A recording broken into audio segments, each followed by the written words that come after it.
Welcome to PS VGR news. పోయిన శనివారం దేశవ్యాప్తంగా జరుగు ఎన్నికల గురించి ఈసీఐ ఎన్నికల కమిషన్ ఆఫ్ ఇండియా 7 ఫేజుల్లో జరుగు డేట్స్ని డిక్లేర్ చేసింది. దానిలో ఆంధ్రప్రదేశ్ రాష్ట్ర శాసనసభ ఎన్నికలు కూడా పార్లమెంట్ స్థానాలతో పాటు ఉంటుంది కాబట్టి మనది 4వ ఫేజ్గా మే 13న పార్లమెంట్ ఎన్నికలు, అసెంబ్లీ ఎన్నికలు ఒకే రోజు జరుగుతుందని ఎన్నికల కమిషన్ చెప్పడం జరిగింది. కోడ్ అనౌన్స్ చేసిన వెంటనే అమల్లోకి వచ్చింది. మన నోటిఫికేషన్ ఏప్రిల్ 18. ఆ తర్వాత కొన్ని రూల్స్ మారుతాయి. ఇది అందరికీ తెలిసిన విషయమే. అన్ని పార్టీల్లో ఎన్నికల వేడి మొదలైంది. కానీ ఒక్క వైఎస్ఆర్ కాంగ్రెస్ పార్టీయే 175 సీట్లకి అభ్యర్థుల్ని నిర్ణయించడం జరిగింది. నిర్ణయించి మొత్తం లిస్ట్ అంతా చదవటం జరిగింది.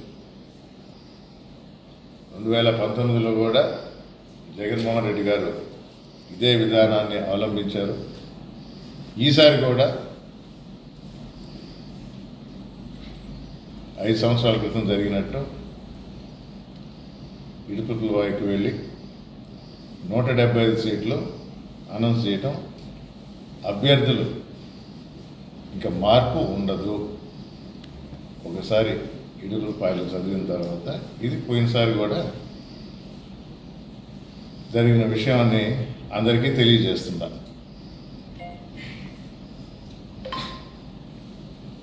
సిద్ధం సభలు 4 సిద్ధం సభలు చేయడం జరిగింది. రాష్ట్రం మొత్తం కవర్ చేస్తూ ప్రతి నియోజకవర్గంలో వైఎస్ఆర్ కాంగ్రెస్ పార్టీ ఎమ్మెల్యేలు కానీ, ఇన్ఛార్జీలు కానీ ఇంటింటికి వెళ్ళి గడప గడప మన ప్రభుత్వం అనే కార్యక్రమం ద్వారా ప్రజలతో మమేకం అవటం జరిగింది.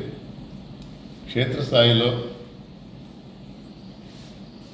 వైఎస్ఆర్ కాంగ్రెస్ పార్టీకి, మరీ ముఖ్యంగా జగన్మోహన్ రెడ్డి గారికి ప్రజల్లో ఉన్న ఆదరణ పెరిగిందే కానీ 2019 మీద విసుమంతు కూడా తగ్గలేదు. ఇది జనంలో తిరిగిన నాలాంటి వాళ్ళకి స్పష్టంగా అర్థమైంది. ఎందుకంటే మీకు ఎన్నో మాటలు చెప్పిన, ఈ నియోజకవర్గంలో 94,000 ఇళ్ళు ఉంటే 76,000 ఇళ్ళకి తిరగటం జరిగింది. మొన్న ఇంకో 2,000, 2,500 యాడ్ చేస్తే 78,000 చాలా స్పష్టంగా కనబడుతుంది.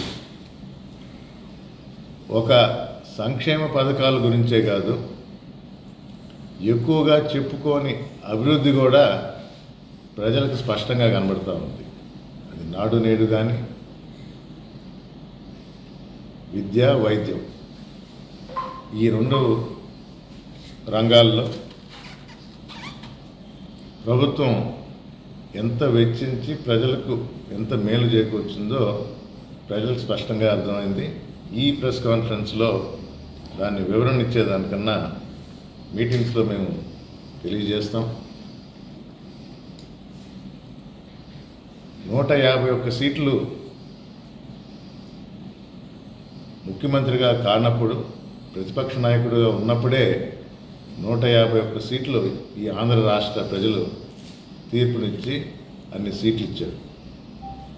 ఈ 5 సంవత్సరాల్లో ప్రజలకు ఇచ్చిన మాట నిలబెట్టుకొని సంక్షేమ పథకాలు కానీ, అభివృద్ధి కానీ రెండు కళ్ళగా ముందుకు నడిపిన మన ముఖ్యమంత్రి జగన్మోహన్ రెడ్డి గారికి ఇంకా ఎక్కువే చేస్తారు ఈ ప్రజలు. అందుకనే మా నమ్మకం వై నాట్ 175 అనే నినాదంతో ముందరకు వెళ్ళాం. సిద్ధం సభలో ఎంతటి ప్రజాస్పందన ఉందో, మరి చివరిదైతే అద్దంకిలో అప్పటికే ఎండాకాలం వచ్చినా మిట్ట మధ్యాహ్నం 1 గంట నుంచి సాయంత్రం 6 గంటల దాకా ఉన్నా కూడా ఎలాంటి అసహనం అలుపు ఎరగకుండా ఉత్సాహంగా ప్రతి ఒక్కరూ పాల్గొన్నారు. ఇప్పుడు బస్ యాత్ర మొదలవుతుంది 27వ తేదీ ఇడుపుపాయ నుంచి. 25 పార్లమెంట్లలో ఈ 4 సిద్ధం సభలు ఎక్కడైనా జరిగినాయో అవి మినహాయించి మిగతా 21 పార్లమెంట్లలో రోజుకు ఒకటి చొప్పున జగన్మోహన్ రెడ్డి గారు ఈ బస్ యాత్ర చేస్తారు. ప్రతిరోజు ఒక పబ్లిక్ మీటింగ్ ఉంటుంది ఒక్కొక్క పార్లమెంట్ నియోజకవర్గంలో. దానికి సంబంధించి తిరుపతి జిల్లా అధ్యక్షుడిగా మేము కూడా తిరుపతి జిల్లా మేము సిద్ధం, తిరుపతి సిద్ధం అంటూ మొన్న తిరుపతిలో మా రీజనల్ ఎవరికి మేలు జరగదు. నన్ను అడిగిన, నా సలహా కోరిన సర్పంచులు కానీ, ఎంపీటీసీలు కానీ, కౌన్సిలర్స్ కానీ అందరినీ ఒకటే అడిగిన, దేనికి ఇస్తున్నారో తెలియదు. సరే, నిలబడే ముందరిస్తారా, నిలబడే తర్వాత ఇస్తారా?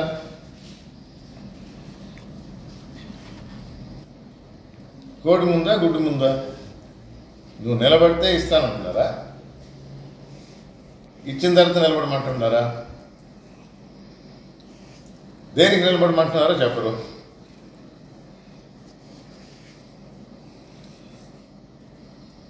పార్టీకి వ్యతిరేకంగా, పార్టీకి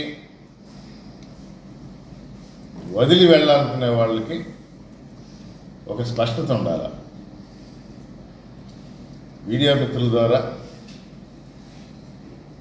అందరికీ స్పష్టంగా చెప్తుందా, ఏదైనా కూడా ఆలోచించి చేయండి. మాయ మాటలకి మోసపోకండి. విషయాలు పూర్తిగా తెలుసుకొని నిర్ణయం తీసుకోండి. జగన్మోహన్ రెడ్డి గారు ఈ 5 సంవత్సరాల్లో ప్రతి ఒక్కరికి, అది నామినేటెడ్ పోస్ట్ అయినా ఎలక్టెడ్ పోస్ట్ అయినా, అది ఆయన ఇస్తేనే మనం ఆ పొజిషన్లో ఉంటాం. నేనైనా చైర్మన్గా కానీ, తిరుపతి అధ్యక్షుడిగా కానీ, ఇప్పుడు ఎమ్మెల్యే అభ్యర్థిగా కానీ ఆయన చెప్తేనే ఈ పదవి వచ్చింది. మన పనితనాన్ని, మన కష్టాన్ని గుర్తించి తప్పకుండా ప్రతి ఒక్కరికి న్యాయం చేస్తారు. 5 కోట్ల ఆంధ్రుల మనసును గెలుచుకున్న మన జగన్మోహన్ రెడ్డిని మనం వెన్నంటే ఉండాలి. 175 సీట్లు గెలిపించి మరొకసారి మనసున్న మహారాజుగా, మరొకసారి మన ముఖ్యమంత్రిగా ఆయన గెలిపించాలా. వెంకటగిరి ప్రజలకు అందరికీ తెలియజేసేది, మాయ మాటలకు మాత్రం మోసపోకండి. ఈ ఆనం గ్యాంగ్ కొంచెం భద్రంగా ఉండండి. ఇదే నేను మీకు ఇచ్చే సలహా. ఎందుకంటే ఎంతోమంది ఫోన్లు చేస్తే, ఎంతోమంది చెప్పినా, ఇంకెంతోమంది ఫోన్లు చేయలేక ఆగారేమో. మీడియా ద్వారా మీకు తెలియజేస్తామనే ఈ విధంగా ప్రెస్ మీట్ పెట్టి తెలియజేయటం. Thank you. మొత్తం ముసుగు వేసేసుకొని మొహం కనబడకుండా మళ్ళీ రాత్రిపూటే ఆ చెడ్డీ గ్యాంగ్ లాగా, మరి దీన్ని ఆనం గ్యాంగ్ అనాలా? మొహాలు రావు, ప్రెస్ మీట్లు పెట్టరు, ఏ విషయం తెలియజేయరు, ఏదో సోషల్ మీడియా ద్వారా లీక్లు. ఇప్పటికీ ఎవరు పెడుతున్నారు, ఏం చేస్తున్నారు, ఏమన్నా ప్రెస్ మీట్ జరిగిందా? మా మిత్రులను కూడా అడిగినా, కొందరు మిత్రులు ఫోన్ చేసి అడిగినా, ఏమన్నా ప్రెస్ మీట్ పెట్టారా ఏంటి? మా కౌన్సిలర్స్, మా సర్పంచ్లు ఫోన్ చేస్తూ ఉంటారు, డబ్బులు ఇస్తామంటున్నారు, ఏంది దీనికి సారాంశం అంటే మాకు తెలియదు సార్, మమ్మల్ని కూడా పిలుస్తున్నారు, మాకు కూడా కవర్ ఇస్తారేమో అంటున్నారు. ప్రెస్ మీట్ ఉందా అంటే లేదు, ఏం జరుగుతుందా అంటే ఎవరికి తెలియదు. డబ్బులు ఇస్తాము రండి, మా పక్కన నిలబడండి, వ్యక్తులు తెలియదు, ఏం జరుగుతుందో చెప్పరు. నేను ఇప్పటికీ చెప్పేది, వెంకటగిరి ప్రజలు అమాయకులు, ప్రజలే కాదు నాయకులు కూడా. దీని అంతటికీ సూత్రధారి ఆనం. అందుకే దీన్ని ఆనం గ్యాంగ్ అని నేనంట. వెనక నుంచి ఆడించడం. ఆ రోజు జరిగిన ప్రెస్ మీట్కి కానీ ఈరోజు జరుగుతున్న దానికి కానీ నాకు తేడా కనబడటం. ఇది స్పష్టంగా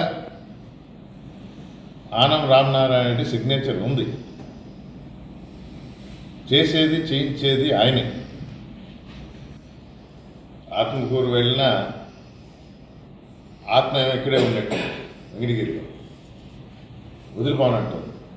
మంచిదే, అభివృద్ధి చేయలేదు, జరిగేదానికి ఆటంకాలు, అందుకని ఇక్కడే ఉండిపోయింది. ఈ ఆనం గ్యాంగ్తో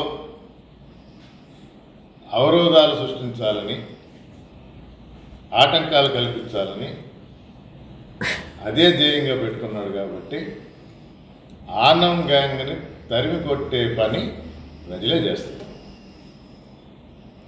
ఆయన వ్యూహాలు కానీ, ఆయన ఎత్తుగడలు కానీ, ఏదైనా కూడా. నేను ఇదివరకు కూడా రాపూర్లో ఒక మాట అన్నా, ధైర్యంగా రండి ముందరికి వచ్చి సవాల్ విసిరండి, పట్టపగులు ఆడదాం ఫుట్బాల్ ఆట, రాత్రిపూట కాదు.